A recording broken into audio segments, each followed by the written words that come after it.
trees. So what I'm doing at the moment, as you can see, this compost has got quite a few twigs and stuff in it.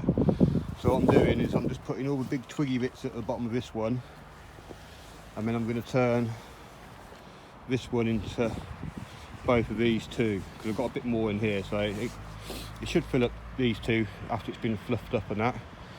So I'm going to sieve a bit of this one as well, if possible. It looks a bit too bitty really, but that's going to go on top of the celery. And then I'm going to put another fleece like this one here over the celery, which is just behind the purple sprouting broccoli over there. So I'm going to do that now. Sorry, and the reason why I'm adding all these twigs and that at the bottom is to add a big layer of carbon, so that any grass clippings on top and that doesn't go anaerobic. I'm trying to add as much sort of airy, bitty material to keep the air in. So that's what I'm going to do at the moment. And the reason why I'm going to turn this one here, which is my one that I've started this year, is the temperature now has gone down to 102 degrees Fahrenheit. The hottest it got was 136 a couple of days back, and as you can see it's dropped, so it needs a good turn, and it probably needs a good moisture adding to it. So once I start turning it, I'll be doing the squeeze test to make sure that no moisture drips out, and I'll be adding lots if it doesn't. Now we've got past the main bit of the winter. So at the moment I'm just turning this bottom bit of this compost bay over here to the left hand side, and there's quite a bit of stuff at the bottom which is matted up, and a lot of the grass and stuff in there is dry. So I've just got a couple of watering cans here, and I'm just going to give it a good old water down,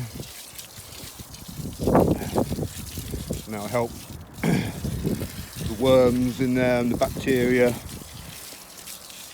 and fungi and everything all get to work, get it to temperature. So I'm just going to put this one in there, and I'm going to do a bit more. So yeah, there's quite a lot of grass on the bottom there, so I'm glad I'm turning it to get the air into it, because it'll probably go anaerobic if I don't. So yeah, it's good to get composting really, to get rid of all your grass clippings and leaves and kitchen waste and everything, save it going to the recycling place. The compost, the price of it is going through the roof, the quality is going down, the stuff what you get from the shop hasn't got no life in it or anything, so it's sterile.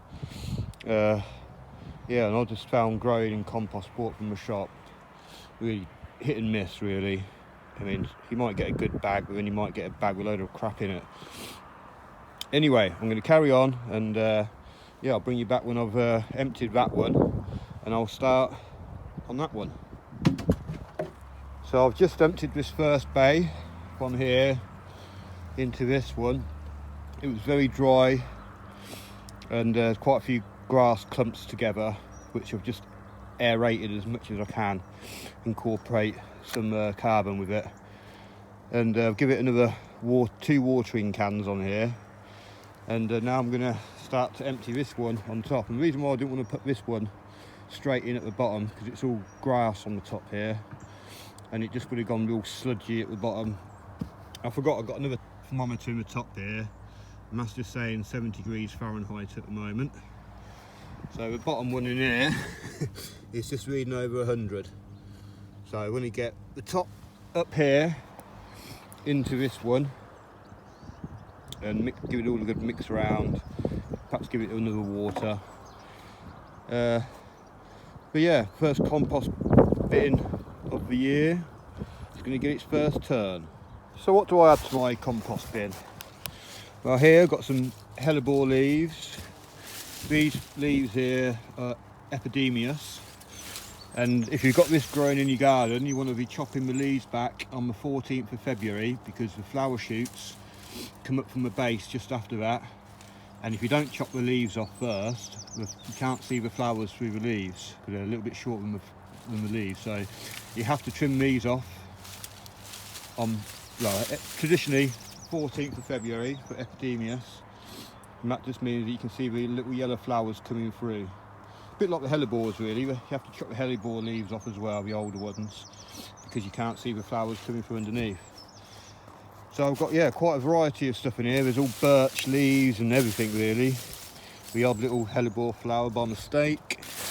But yeah, grass cuttings, leaves, kitchen waste, coffee grounds, cardboard, hair. You know, there's anything what was living really. You don't really want to be adding oils and fats and stuff like that, because that will encourage rats. But you can bokashi that if you into bokashi, whatever it's called. But yeah, so it's layering up quite nicely. I've just put a bit of layer of the grass off the top here at the bottom, and then I've come across quite a few of the brown birch leaves and stuff. So I'm, yeah, just layering it up as we go. And under here is looking half decent already. But I did add, you know, some of the other compost in between to activate it.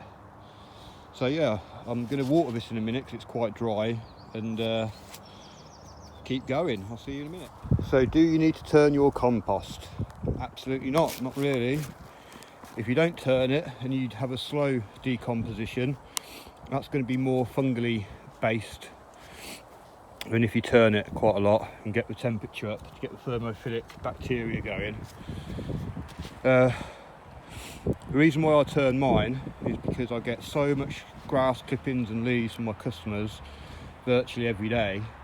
I collect what I need basically. If I need leaves, I'll just collect the leaves. I don't get no grass. But I generally try and get 2 bags of browns to a bag of greens if I can. But sometimes I get 3 bags of greens, and what I'll do then is I'll turn some of the compost and pop it into layers, so it's not all in one big block, so it all goes smelly and anaerobic. If you look here, you can see all this white stuff on the grass, and that's saying to me that it's got too hot, too quick, and yeah, it needs turning. But yeah, it's not looking too bad really. This stuff on here was what was composted down originally, and I stuck a load of fresh stuff at the bottom, which is down here, and then quite a bit of this on top, and then a load of this other fresh stuff. So I took the grass off the top and put that little thin layer on, and underneath the grass was a layer of leaves, so I layered leaves in and more grass and more compost and stuff. So I'm going through it and trying to get out layers of what I need in the right quantity, so that it doesn't go smelly. I was going to add some bloodfish and bone to this, but there's a bit of a shortage through the country. It's all getting delivered to Anglesey for some reason. I'm not sure why. Maybe Duncan has put a big order in. But yeah, it's all looking quite good, this compost. I mean, there's quite a bit of bindweed root and stuff in it yet. So, and there's still quite a few worms. And although this one did get up to 136 degrees Fahrenheit the other day, you can still see that the worms are quite happy. They're not stupid worms. If it gets too hot, they're going to move to the sides, or even go through to the next compost bay if it's full. But yeah, so I'm not too worried about the worms getting too hot, because they'll move. But there's quite a few, to be honest. I think most of them are in my potato planter, in Worm Island and Wormtropolis, which is just under there. So I'm going to carry on filling this. I've just got some more water to wet it down, because I mean this is so dry. Some bits are damp, but most of it's dry, the grass and stuff, where it's got heated up and the bacteria's used up all the moisture. So when I get them going again, get it thermophilic again if I can, and hopefully if I can get this amount of compost ready within a month, then I'll have some more compost to put on these potatoes here, but I'm going to go out sometime in March. And then a bit later on, after where the windmill is, there's going to be my main crop potatoes going in there. So I'm going to do a no-dig potato where I just put a trowel in about 10 centimetres, not even dig it, just make a little sort of slit, drop the potato in and cover it back up, and then I'll mound up some soil, well, compost from here if it's ready. If not, I might have to dip into my potato reserves, which is in here. So I'll just move the rubbish off here and have a little look. Oh, it's dropped quite a bit actually. I've filled it right up. There's all worms in here, look. That's all looking good. There's a little cocoon there at the top. The old worms are loving it in here.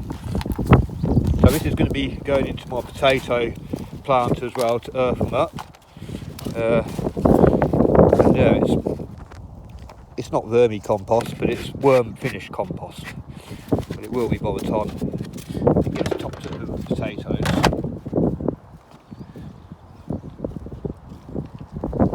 So yeah, steam's coming from around about here, but there's worms down here, so yeah, even little baby ones. So I don't mind a bit of heat, up to about 90 degrees Fahrenheit. But it's going to be getting cold again soon. Well, maybe. Still uncertain with a SSW, the sudden stratospheric warming. If that happens, we might get some snow. So I don't want all my little worms to freeze. I'm just wondering what the hell that is. Some sort of plant in there growing. I'll put that in there. So yeah, the worms don't mind too much heat. Obviously we don't want to get cooked, but yeah, we're down in there and we're keeping active and chomping through it, so that's all good. So I've turned pretty much as I can into this middle bay now, and that should rot down quite nicely. I've put about 10 watering cans through it, some urine, and laid it, mixed it. I'm going to put a couple of bits of corrugated steel on now to keep most of the moisture out. I might actually just dampen down this top bit one more time before I put the lids on it. And this is what I've got left over, which I've all mixed around as well, and I'm probably going to give that a little bit of a water as well. But you don't actually need to turn your compost. If you don't, you're probably not going to get it hot enough to kill the weed seeds and stuff. But even if you haven't got a big setup like mine, which is a 3 pallet bay system, you can always use a Dalek. And last year I managed to get this one up to, I think it was 134 degrees Fahrenheit, and basically that took 3 green bags. These bags here are 136 litres each, and I had 3 of them, 2 filled with leaves and 1 filled with grass. And I managed to cram it all in here, and within about 4 days it was up to 134 degrees Fahrenheit. So it can be done at home as well, but what I'd suggest is if you haven't got enough material to get going all in one go, I mean, you could cold compost it if you want and just pop it in a Dalek or in one of these, but it might be best to keep the green ingredients separate from the brown ingredients until you've got quite a few bags of stuff to add in all at once. I mean, it's not essential, but if you want to get the temperatures up, you might want to wait and add a lot of material all in one go. So I'll be very surprised if this doesn't get up to about 150 in the next few days. I'll keep my thermometers in there and I'll keep track of it. It generally takes about 4 days to get up to the maximum temperature, and yeah, I mean, that one got up to temperature and started cooling down. That's why I turned it. So it's good if you've got one of these thermometers, which gives you an idea of when to turn it really, but generally it's 4 days after you've turned it, maybe 5. But yeah, like I say, the reason why I have to turn it all the time is because I get so much stuff that my whole plot would just be covered in grass and leaves, like it was last year really. All my bays here, once I get plenty of grass clippings, because I won't want to be just adding grass clippings to this all the time. So I'll be mulching up my potatoes, probably the strawberries, all these other potatoes in here, and what else I decide to pop in here, we'll all be getting mulched up with grass, maybe some leaves as well, but probably just mainly grass. So yeah, that's my compost turning for today, and I hope you've got a few little pointers on what to do, what not to do. But it's not rocket science really. I mean, you don't have to get the ingredients perfect ratio or anything. Like normally 2 bags of browns to 1 bag of greens is about good, but the browns have lots of different sort of ratios of carbon. Like wood chip is like 300 times carbon to nitrogen, not wood chips, sorry, sawdust, and I don't think wood chips far from that either. Leaves is like, you know, if you add in grass and leaves, it's like 2 bags of leaves, 1 bag grass basically. So yeah, I'll bring you back in a few days time and we'll see how this is doing.